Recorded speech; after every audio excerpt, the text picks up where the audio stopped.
Ibinahagi ng Food and Drug Administration o FDA ang kanilang mga napagtagumpayan nitong 2024 at mga plano pa ngayong 2025. Narito po ang detalye.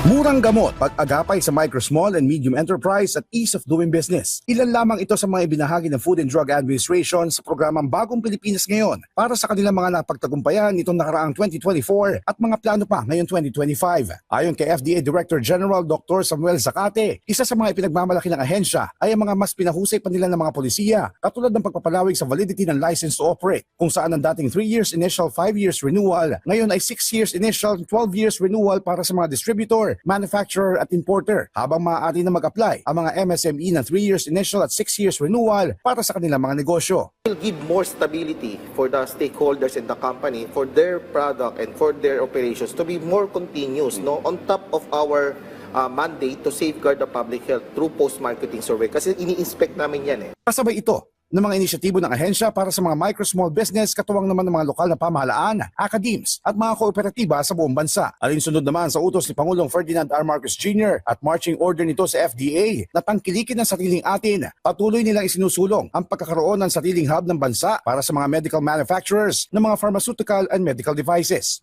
We also top one of the PEZA declared zone which is in Victoria, Tarlac.